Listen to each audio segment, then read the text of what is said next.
Previous લેક્ચરની અંદર આપણે પરિમાણ અને પારિમાણિક સૂત્રો શરૂ કરેલા. ઓકે, અત્યારે આ ચેપ્ટર પૂરતા જે જરૂરી છે એવા પારિમાણિક સૂત્રો મેં તમને કરાવ્યા. જોયા છે ને તમે? જે લોકોએ નથી જોયા એ પ્રીવિયસ વિડિયો એક વખત ફરીથી જોઈ લો, પારિમાણિક સૂત્રોને સમજી લો. ઓકે, આજે હવે આગળ વધીએ ચેપ્ટરની અંદર કે આવા પારિમાણિક સૂત્રો શું કામ સમજવામાં આવે છે, પારિમાણિક સૂત્રોની શું જરૂરિયાત છે. તો એના માટે આપણે સમજવાનું છે પારિમાણિક વિશ્લેષણ.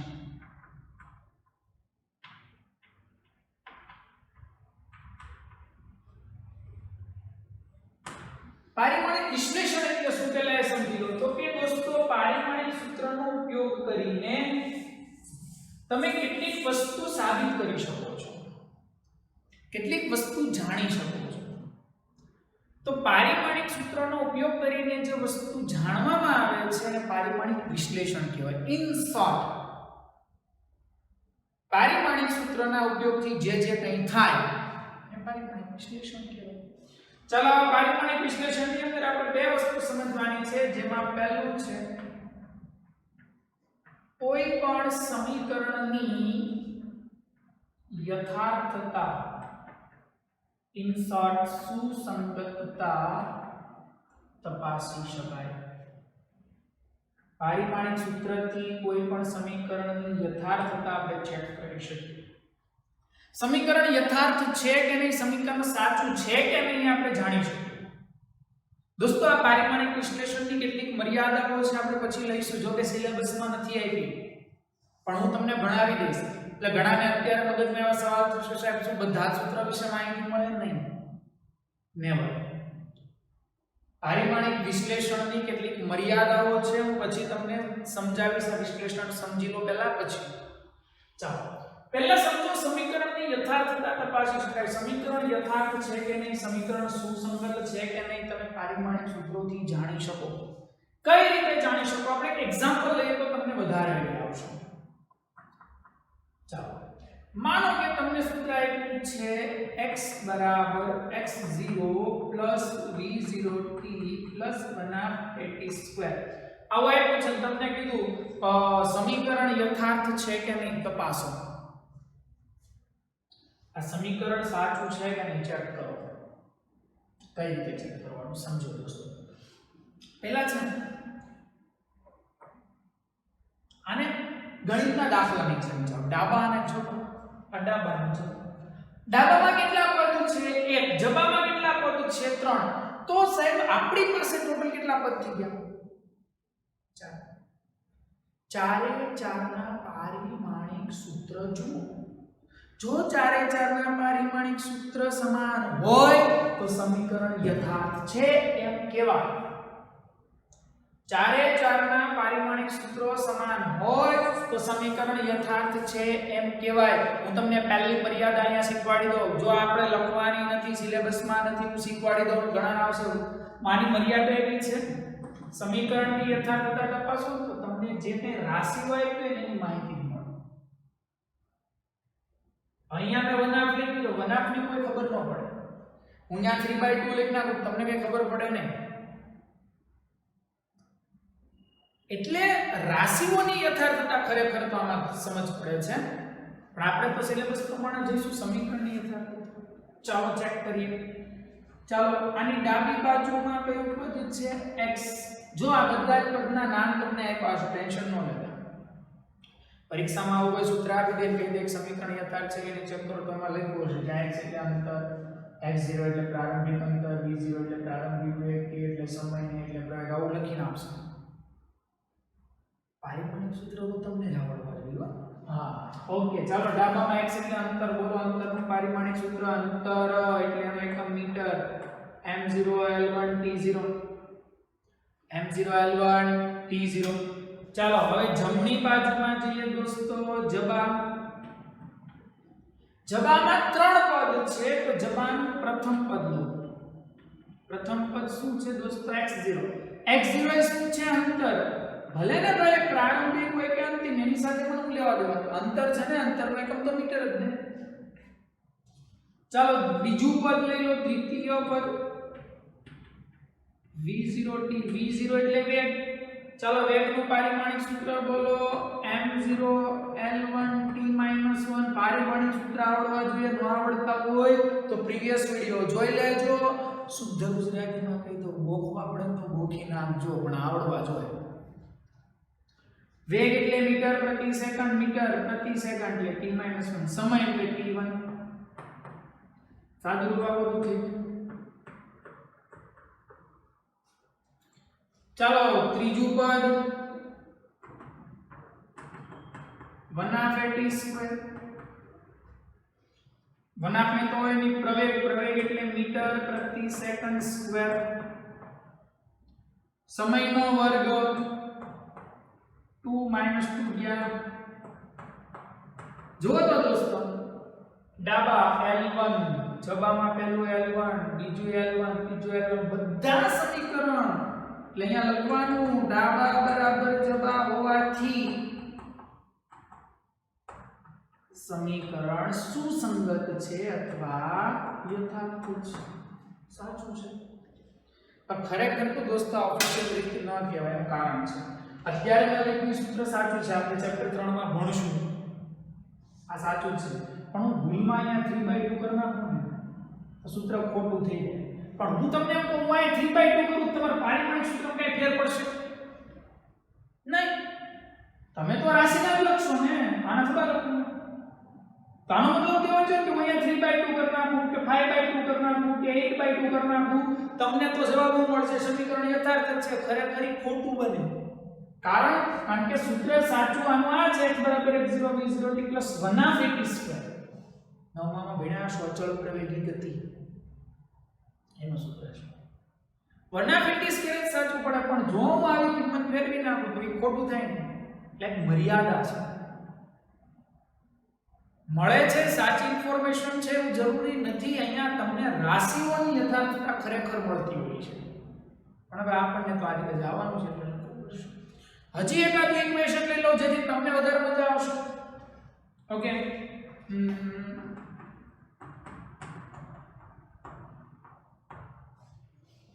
જયા બધા પદ આપી દો.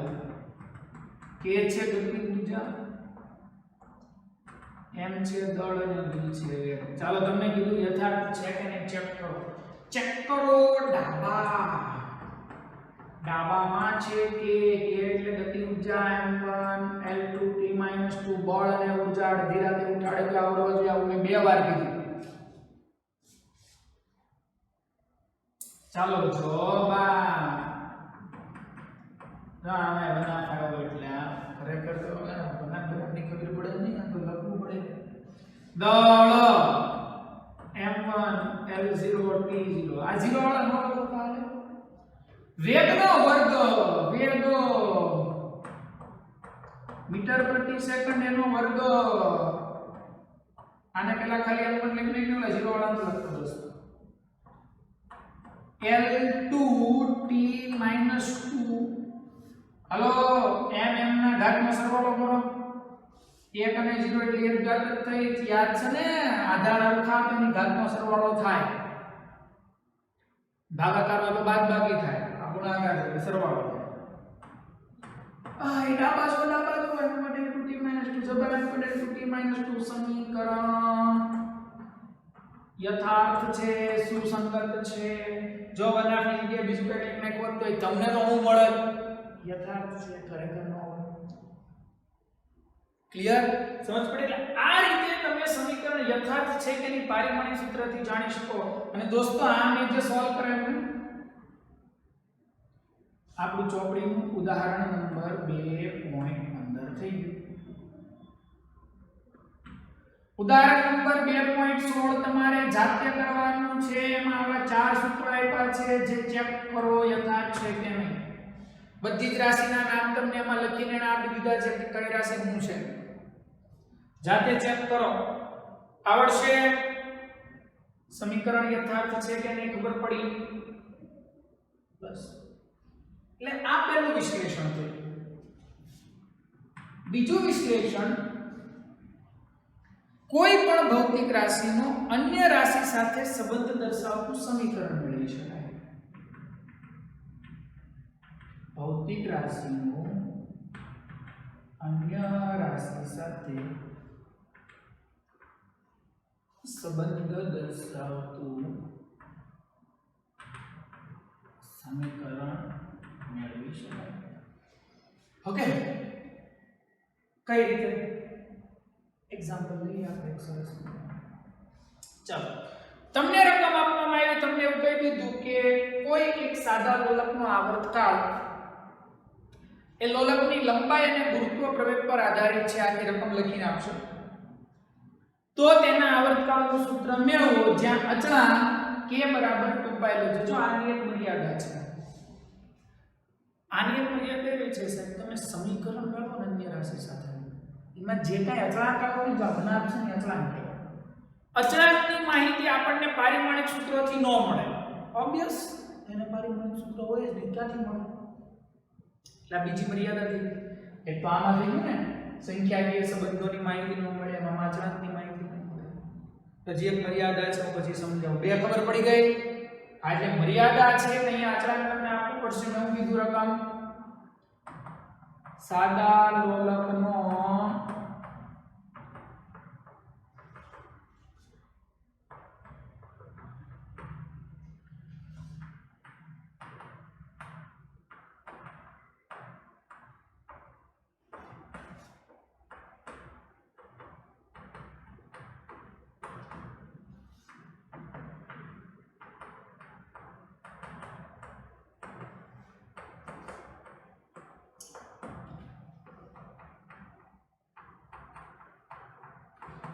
કે એટલે અચળાંક નો દોસ્તો કે બરાબર 2π લો. અચળાંક તમને આપી દે, નો આપે ને જે કેસમાં અચળાંક નો આપે ને 1 લઈ લેજો. હું લઈ લેજો 1. જો કેમ સોલ્વ કરવાનું સમજો. આપણને કીધું આવર્તકાળ એટલે t કોની કોની પર આધાર રાખે? આધાર રાખે એટલે ચલે છે લંબાઈ અને ગુરુત્વ પ્રવેગ. પ્રવેગ જ કહેવાય ભાઈ, ગુરુત્વ પ્રવેગ એટલે t ચલે છે l અને g. તો આને બેને ઘાત આપી દો, a અને b ઘાત. ચલે છે ને દૂર કરો તો અચળાંકનું કાઈ k ની કિંમત આપણે છેલ્લે મૂકીશું 2π. હવે હું કરો બે બાજુ બધી જ રાશિના પારિમાણિક સૂત્ર લખો. ચાલો, આવર્તકાળ એટલે સમય, આવર્તકાળનો એકમ સેકન્ડ. અચળાંકને ઘડીક જવા દો, એ આપણે છેલ્લે લેવું. અને સમીકરણ એક લઈશું. લંબાઈ, ગુરુત્વ પ્રવેગ છે તો પ્રવેગ જ મીટર પ્રતિ સેકન્ડ સ્ક્વેર. ચાલો એના અંદર આપણે ગુણી દઈએ. જોજો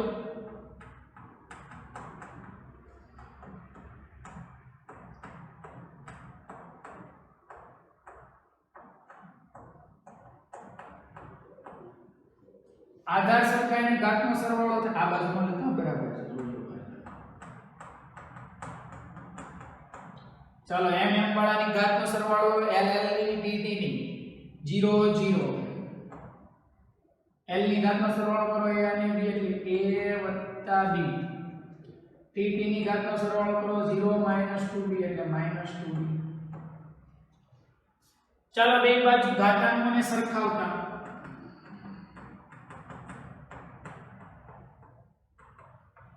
રેડી. ચાલો ઘાતાંકને આપણે સરખાવીએ તો શું થશે? m ની ઘાત સરખાવો 0 બરાબર 0 એ નો સરખાવો તો આવે. l ની સરખાવો a + b બરાબર 0. t ની સરખાવો -2b બરાબર 1. એ વચ્ચે લીટી કરી દો છો. તો બોલો b બરાબર માઈનસ કેટલા છેદમાં 2 થઈ ગયા? b ની કિંમત આમાં મૂકો તો માઈનસ સામે જાય તો પ્લસ. a અને b મળી ગયા. જો આમાંથી MCQ પૂછ્યો, આમાંથી MCQ પૂછ્યા તમને આપે t બરાબર k l ની n g ની b ઘાત એટલે a બરાબર ખાલી જગ્યા b બરાબર ખાલી જગ્યા નીચે ચાર ઓપ્શન આપ્યા હશે. તો a બનાવ અને b માઈનસ બનાવ. ચાલો બે ની કિંમત સમીકરણ 1 માં મૂકીએ તો સમીકરણ 1 પરથી હું આવું લખી શકું t બરાબર k l ની a ઘાત અને g ની b ઘાત. માઈનસ વનાંક ને નીચે લખો પ્લસ વનાંક થઈ જાય. બે ની વનાંક ઘાત એટલે વર્ગમૂળ લખાય તો બે ને આરે લખના બે નું જ કહેવાય. કે બરાબર 2π લઈ લો તો t બરાબર 2π √L/g મળી ગયું. ખબર પડી એક રાશિનો અન્ય રાશિ સાથે સંબંધ દર્શાવતું સમીકરણ મળે. અચળાંક નો એક હોય ત્યાં 1 લઈ લેજો, કેમ કે અચળાંકની માહિતી મળતી નથી, આપણે મર્યાદા છે. ક્લિયર? એક આવો તમને હું આપું છું, તમે ઘરેથી ચેક કરજો. તમને પારિમાણિક સૂત્ર શીખવાડી ગયો હોય બાપુ. હા, તારમાંથી પ્રવાહ પસાર કરતા આ ઘરેથી કરવાનો છે. ઉત્પન્ન થતી ઉષ્મા ઊર્જા એ વિદ્યુત પ્રવાહ, તારનો અવરોધ અને સમય પર આધારિત છે.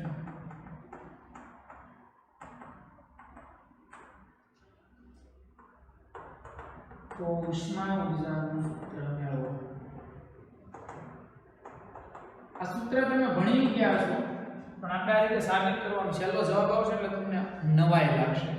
બહુ મસ્ત જવાબ આવશે. અચળાંક નથી આવ્યો મેં એટલે એક લઈ લેજો. જો આવું કહેવા માંગુ છું, h ચલે છે i, r અને t, i ની a ઘાત, r ની b અને t ની c ઘાત. આમાં તમારે a b અને c કાઢી મેળવવા પડશે. આ રીતે તમારે જ કરવાનું છે. બધાના પારિમાણિક સૂત્ર મેં તમને આપી દીધા છે. આ પ્રીવિયસ વિડિયો જોતા રહેજો. નો પારિમાણિક સૂત્ર આવડે તો એનાથી લઈ લેજો અને સૂત્ર h નું મેળવજો. ઓકે? એટલે આ થયું પારિમાણિક વિશ્લેષણ, કે કોઈ પણ સમીકરણની યથાર્થતા મળે, સુસંગતતા મળે, અને બીજું અન્ય રાશિ સાથે સંબંધ દર્શાવતું સમીકરણ. માં મર્યાદામાં એવી કે ભાઈ આમાં જે અચળાંક આવે છે એ અચળાંકની માહિતી આપણને ન મળે. બીજું આમાં કોઈ સંખ્યાકીય સંબંધો આવ્યા તો એ સાચા છે કે ખોટા એમ ન જાણી શકાય. હવે પારિમાણિક વિશ્લેષણની ત્રીજી મર્યાદા છે, સમીકરણમાં આવતા log વિધેય, ચર ઘાતાંકીય વિધેય, ચર ઘાતાંકીય એટલે e ની ઘાત, કોની ઘાત, અથવા ત્રિકોણમિતીય વિધેય, sin cos tan cot, है ना, sec cosec, આ બધા જ પરિમાણ રહિત હોય તો આની માહિતી આપણને ન મળે. એટલે હું તમને આમ કહું કે ભાઈ log કે x આવું આપ્યું, તેમાં યાદ રાખજો કે x નું પારિમાણિક સૂત્ર થાય m0 l0 t0. log આને જે કાંઈ પદ છે એ 0 0 0 પરિમાણ રહિત હોય, કેમ કે log વિધેય છે, રાશિ નથી. તો આવું કે સમીકરણમાં આટલું આવી ગયું તમને ખબર પડે ન પડે, મર્યાદા છે. આવું તમને આપ્યું e ની -b/2t ઘાત છે, તો -b/2t છે એનું પારિમાણિક સૂત્ર હું લખવાનું m0 l0 t0. હું તમને આવું cos 2bx, તો 2bx નું પારિમાણિક સૂત્ર m0 l0. ઇન શોર્ટ આવા વિધેય log છે, ચર ઘાતાંક એટલે e ની ઘાત એક્સપોનેન્શિયલ, કે આવા ત્રિકોણમિતીય વિધેય sin cos tan cot sec cosec બધા પરિમાણ રહિત છે. આની માહિતીઓ આપણને આમાં ન મળે. કે વિશ્લેષણની થોડી મર્યાદા છે, પણ આવા થોડા ફાયદા છે. રેડી? એટલે આ જરાક તમારે જાતે સોલ્વ કરવાનું છે. આ એક જાતે સોલ્વ કરવાનું છે. ચોપડીનું ઉદાહરણ 2.15 મેં ગણી દીધું. રેડી? ખબર પડી ગઈ? તો અહીંયા આપણા ચેપ્ટર નંબર 2 ની બધી જ થિયરીઓ સમાપ્ત. થિયરી પૂરી. ક્લિયર? આ વસ્તુને બોર્ડ પરથી વિડિયોને પોઝ કરીને વ્યવસ્થિત ઉતારી લો. જે તે ઘરેથી આવ્યું છે ઘરેથી વ્યવસ્થિત ગણો. જવાબ શું આવે છે એ મને જરાક મોકલજો મેસેજમાં, અને આ મર્યાદા એક મગજમાં ફિટ કરજો. આને ક્યાંક હાસ્ય ભાષામાં મર્યાદા લખી દેજો. ક્લિયર? તો આ સાથે આપણું ચેપ્ટર નંબર 2 સમાપ્ત. ચેપ્ટર નંબર 2 ના બધા જ સૂત્રો થિયરીના કોન્સેપ્ટ એક વખત મસ્ત રીતે જોઈ જજો આ વિડિયો પૂરો થાય પછી કે નેક્સ્ટ વિડિયોથી આપણે હવે ઉદાહરણના દાખલા અને સ્વાધ્યાયના દાખલા ગણવાના છે એમાં એ વિડિયો જ્યારથી શરૂ થાય એટલું યાદ રાખજો દાખલાના જેટલા પણ વિડિયો આવે હવે પછી મિત્રો ટેક્સ્ટ બુક એટલે ચોપડી તમે જે ચોપડામાં થિયરીઓ લખો છો દાખલા લખો છો એ ચોપડો અને કેલ્ક્યુલેટર અને તમારો કંપાસ બોક્સ કે જેમાં જે સાબન જોતા હોય આટલું સાથે લઈને દાખલાના વિડિયો જોવાના દાખલાના વિડિયો ચાલુ કરવાની પહેલા એટલું લઈ લેવાનું કારણ કે હું દાખલા ગણાવીશ ત્યારે સાદુરૂપ હું નહીં આપું હું ત્યાં ખાલી જગ્યાઓ મૂકી દઈશ કેલ્ક્યુલેટર તમારી પાસે છે સાદુરૂપ તમારે આપીને જવાબ લખવાનો જવાબ સાચો આવ્યો કે ખોટો કેમ ખબર પડે તો ચોપડીમાં જવાબ આપ્યા છે જોઈ લેવાનું ઓકે સૂત્ર તૈયાર કરી રાખજો સૂત્ર આવડવા જોઈએ તો દાખલા ખબર પડશે ક્લિયર ઓકે પોઝ કરો આ લખી દો ચાલો પછી નેક્સ્ટ લેક્ચર થી આપણે દાખલામાં જઈશું